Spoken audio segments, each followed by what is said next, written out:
psychologist Stanley Milgram Okay. found that 80% of the population do not have the psychological or moral resources to defy an authority's order, no matter how illegitimate the order is. So if there's somebody that like, let's say there's somebody here and it's implied that they are authority to us. They are higher than us. Our brains will automatically follow what they say. Actually, I have a really good explanation for this What's in my up? brain. I think it's the way the conditioning of school goes. So school, the way it works is it's conditioning to you to work in an office, work a job, right? Right. You have a teacher. What you have to ask the teacher for basic things. Can I eat right now? Can I use the restroom? Can I use the restroom? And they that can question makes me mad every time I and ask they can it. tell you no. They can tell you Yeah. no. I don't know. Can you? I'll piss on your floor You don't right now. understand, dude. No, that's why I was fuck really mad in middle school because I hated the authority figure. Yeah. I hated all My of teacher didn't let me go to the bathroom, so I puked in the class.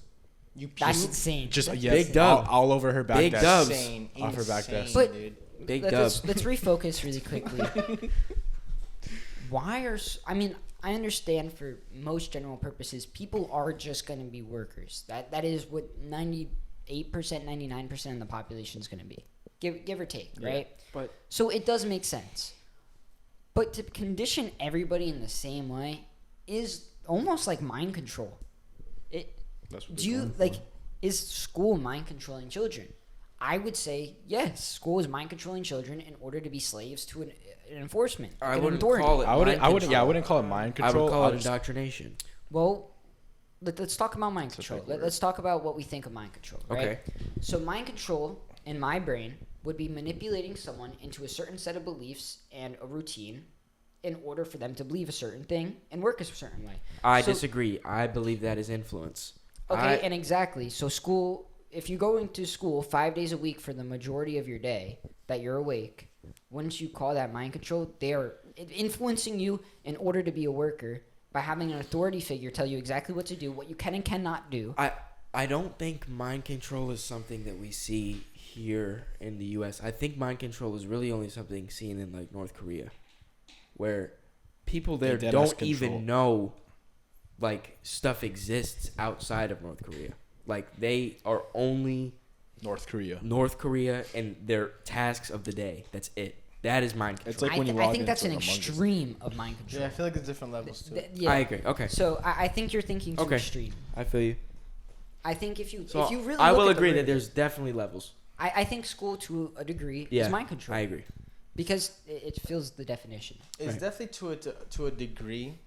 I wouldn't necessarily call it a terrible thing overall, though, because school, even though in the end, yeah, you could say it's brainwashing people to become only workers. It's what makes a working economy. Yeah, Yeah. it works. I completely agree. Mm-hmm. But do I think that the school system should be reformed?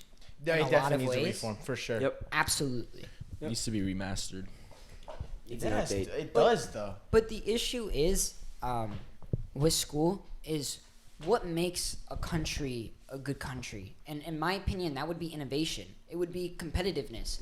Because competition, if you look in like a macroeconomic standpoint, right? I just took macroeconomics. Right. If you look at macroeconomics, what creates a better overall, right? And it would be competition. Competition between two brands. What made Apple great? Competition with Microsoft. What made Microsoft great? The competition with Apple. Right. Right? You can look at any industry and see that. So if you are encouraging people to just work and not be innovators, there's not going to be competition. And without competition, how are you supposed to advance? How are you supposed to grow? How are you supposed to be to the top level? Look at Kobe Bryant. Look at any sports player. The reason why they're great is because they are competing against people who are better than them. Yes. And they are constantly seeking that out. I think that the worst part about school is that they tell you good job. Why is that? Because I think that good job is the worst thing that you could be told. Why? Because there's always room for improvement. But if I do something that's good, It's Well, just positive reinforcement. that's positive Positive reinforcement. support is one thing, but But like saying, I'm I think saying- you're saying if they're perfect at where they're at. Good job is just reinforcing. No, of what okay. they've Let done. me say this. Let me say this. let me rephrase this. Good enough. Yeah, because then they limit themselves. Right. Yeah. Limiting school limits Their your mind. thinking. Right. Yeah. Mm-hmm. You know, it puts an end to Your imagination Right. and your dreams. exactly. Okay, see, I'd completely I agree with apologize. that. I had to rephrase Yeah. it. the I right think way. good job though is good. I Because agree. You're Support's encouraging. important. Yeah, you're encouraging Right. a Continuation. behavior. Yeah, Yeah. right. Like And if you go. No, I go. apologize. Humans tend to look to for other humans for Reassurance. reassurance and reassurance. This is actually something I really want to talk about. It's called the spotlight effect. So everybody in their own minds is extremely narcissistic, whether you think about it or not. We're very egotistical Yeah, creatures. I'm a narcissist. Oh, 100%. I know I Oh, am. okay, hold on. I don't want to go with the statement I'm a narcissist. I think that's a little extreme. But I'd say that I am delusionally confident. I'm very confident in everything I do and everything that I want to do, right? I think that I can do anything, right? And so there is a difference between delusional confidence and narcissism. Narcissism is not realizing the realism of any situation. True. Right? It is being so delusionally confident that not only are you hurting relationships, but you're hurting yourself. Delusional confidence is still being like, I can do whatever I want, but I'm not going to let that affect certain things. Right. And I think that's a really big difference. But I want to go on to this. I think a lot of people are controlled by that spotlight effect. They are too worried about what other people are thinking about them, but nobody gives a shit about you. And I'm going to have to cut that part out, but nobody cares about you. Right. Really, nobody genuinely cares about you unless it's like your friend, Right. right? Or somebody very like a Like a family relative member. or something. Right. Someone Close. who's genuinely close to you. But nobody really cares what you're doing. That's why I don't care about social media. When I'm posting, I'm doing it for myself. Mm-hmm. If you want to listen to me and gain my message, you're improving yourself. Fantastic. You're bettering yourself. But if you don't want to, then that's good for you. Yep.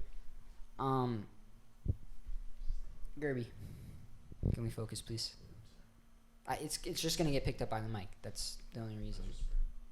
Also, try not to like flick that off because you can hear it on the podcast. Just. So Brian, what do you think? I've been thinking about the school topic more. All right, go ahead. In terms of change, I feel like the main problem I have with schools nowadays, it doesn't let every kid shine in every aspect. Explain. So, obviously there'll be a lot of kids that are okay book smart wise, whatever. But you also see it, especially nowadays, you see a lot of kids that obviously don't have that book smart to them, but they're good in a lot of other areas. Right. And school just doesn't let that shine. They're so mainly focused on like subjects like math, science, Very academical. English, very academic. Some kids I just agree. don't like that. Some kids are just not fluent in that Right. type of. Exactly. I completely agree, but I'd also like to try to show you this point. What about the people who are insanely intelligent? Think about the people like Alan and Jude, right? Who really don't need to put that much work into school to memorize anything. What is out there school-wise to benefit them? There's not that much. It's mainly for like the average student, the person who maybe is a little above average, maybe a little below average, average. That's Right. what's really focused on. But how are we encouraging the people who have these intelligence, maybe like an Elon Musk? Right. How will we encourage them to become smarter than everybody else? Because let's keep it real, not everybody is balanced. There is different echelons of Right. intelligence. So how are we encouraging people who are that smart to really grow like that? What special classes can we include for them to grow? Can we offer a more in-depth math class? Can we show them a field in greater depth? But don't we Well, do that? the problem with this, Kyle, is, and now this isn't always true, but most of the time, your teacher is smarter than you, or has more and is more More knowledgeable. knowledgeable than you. And if you have a class of geniuses, finding a teacher is gonna be hard. I'd agree, but You know what I mean? Not just that. I think like if you're smart at that level of smartness, you'll be fine, and you'll do something on your own after. I think that the best thing is not school related. It's not class related. It's just networking them together. It's bringing all these smart people together to brainstorm solutions. So why can't that be through school? I mean, you have to go to school anyways, and if they already understand what's going on in their classes, if they teach what they need to know in school at an advanced level, I guess. and then they have time where they can put ideas together, come up with ideas, and create something, and allow them to use that intelligence to a greater being, wouldn't that be better? And that's all I'm trying to say is, I think our school system needs to just stop focusing on the average people, but start focusing on everything. Everybody. Yeah. For example, some people really, like blue-collar people, maybe they're not the smartest people, right? Right. Book smart-wise, right? I'm not saying you're not smart, but I'm saying that maybe you're really good at mechanics. And, like, that's your thing. Like, you know everything about a car. You know, you could build an engine and unassemble it just as easily, right? Yep. Why aren't we doing something with them to encourage them to become better at that? Why aren't we trying to encourage them to create a better engine that is more reliable, Isn't more there a school powerful? for that though? There is trade school for that.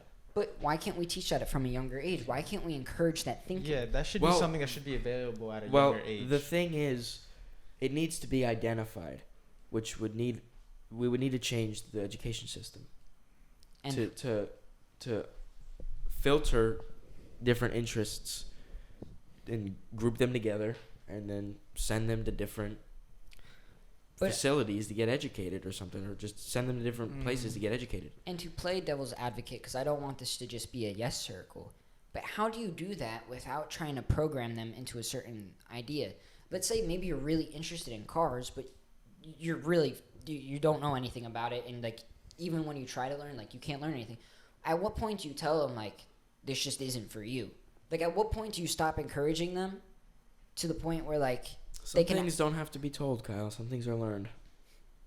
I don't think everybody learns though, and I think that's a big issue. Give an example of someone not learning. Like So like for example, maybe you're really, really into cars, right? And you love mechanics, but you can't do any of the tasks that do with it because you're just either physically incapable of it, or you just don't have the memorization ability to do it, right? So you can't learn that, and you've been trying for, let's say, 5 to 10 years throughout school, and you just can't grasp it. It's just not for you, because there are things that you could be really interested in, but you're not good at. At what point are you like to that kid, let's explore something else similar to this that you would be interested in, but maybe that you'd be a little bit better at? At what point do you break that to someone? Because I feel like that would never happen though. If you're committed to something for at least a year or two, you're gonna improve. You're gonna get better. You're gonna memorize But stuff. there's some people who just can't, and I think you need to think about this, because there are some people who are just stupid.